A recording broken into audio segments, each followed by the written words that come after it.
খোকা, ও খোকা, একটু বাড়িতে গিয়ে ছানার গামলাটা নিয়ে আয় দেখি। ছানার গামলাটা নিয়ে আসতে ভুলে গেছি। এই তো বাবা, আমি এক্ষুনি গিয়ে ছানার গামলাটা নিয়ে আসছি। দৌড়ে যাব আর ছুটে আসব। সাবধানে নিয়ে আসিস বাবা, ফেলে দিস না আবার। না বাবা, আমি এখন বড় হয়ে গেছি, আমি ঠিক পারবো।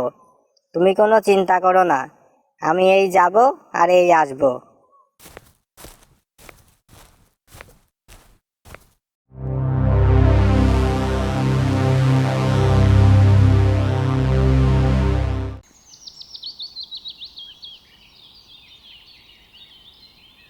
এই কেলো করেছে, সকাল সকালে কার সঙ্গে দেখা হয়ে গেল।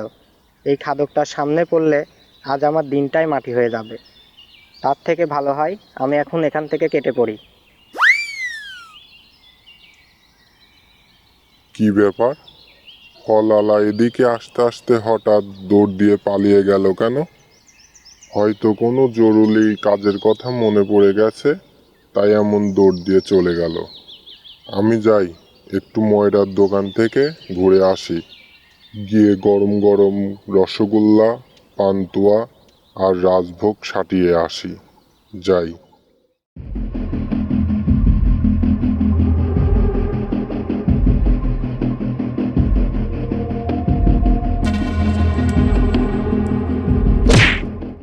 কি হলো ফলালা কাকু, তুমি এমন ছুটছো কেন?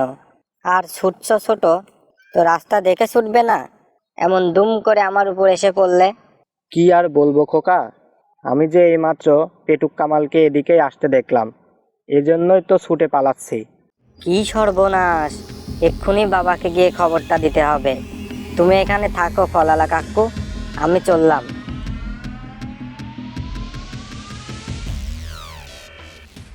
বাবা বাবা, শিগগিরই দোকানটা বন্ধ করো।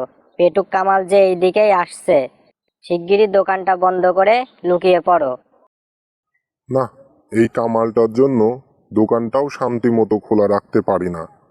কখন যে হুট করে এসে দোকানের সব মিষ্টি খেয়ে নেয় তা বলা মুশকিল। আজই গিয়ে জমিদার মশাইয়ের কাছে নালিশ করব।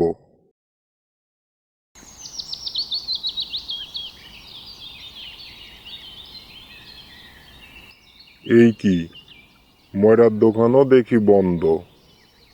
এই ময়রাটা না ঠিক মতো দোকানও খোলে না। এমনভাবে দোকান বন্ধ রাখলে কি আর ব্যবসা হয়? ময়রাটার মনে হয় না আর ব্যবসা করার ইচ্ছা আছে। যাই, এই বেলা বাড়ি চলে যাই। বিকেলে না হয় আর একবার এসে দেখে যাব দোকান খোলা পাই কিনা।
এই যে কামাল ভাই, বাড়িতে আছো নাকি?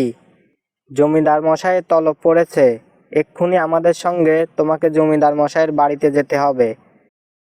এই রে, অবেলায় জমিদার মশাইয়ের তলব। এই যে পৌরি ভাইয়া, আমি আসছি।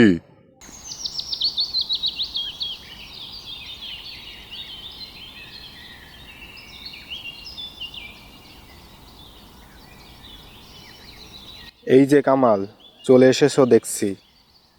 জি জমিদার মশাই, আপনি ডেকেছেন আর আমি না এসে থাকতে পারি বলুন? তো এসেছো যখন, তখন শোনো কি জন্য তোমাকে তলব করেছি।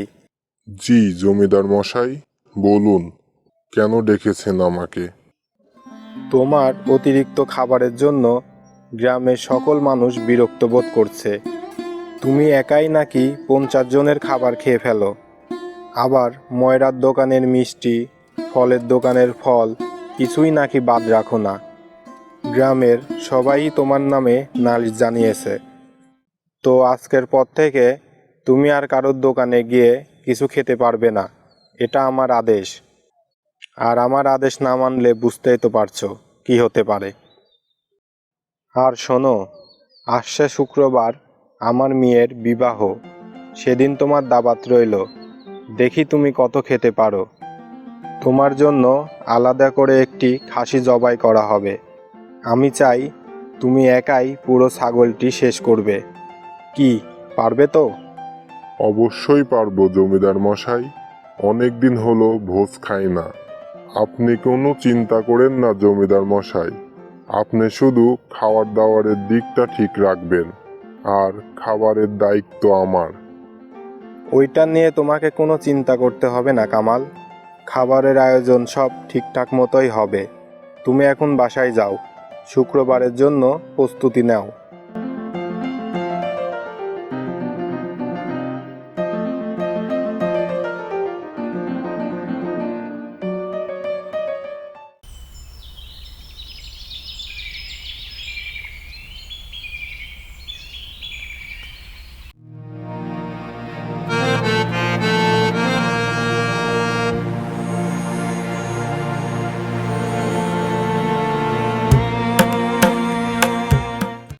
এই কে আছিস?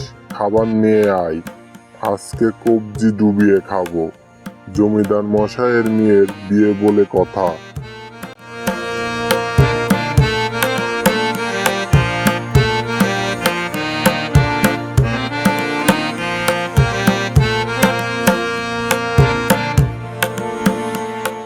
এই যে কামাল, খাবারের স্বাদ সব ঠিকঠাক মতো হয়েছে তো?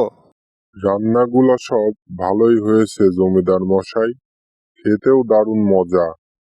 তাহলে তুমি কবজি ডুবিয়ে খেতে থাকো, আমি যাই ওইদিকে গিয়ে দেখি সবকিছু ঠিকঠাক আছে কিনা।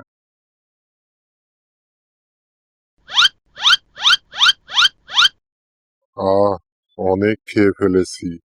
খাওয়াটা আজ একটু বেশি হয়ে গেছে। যাই, বাসায় গিয়ে একটু আরাম করি গিয়ে।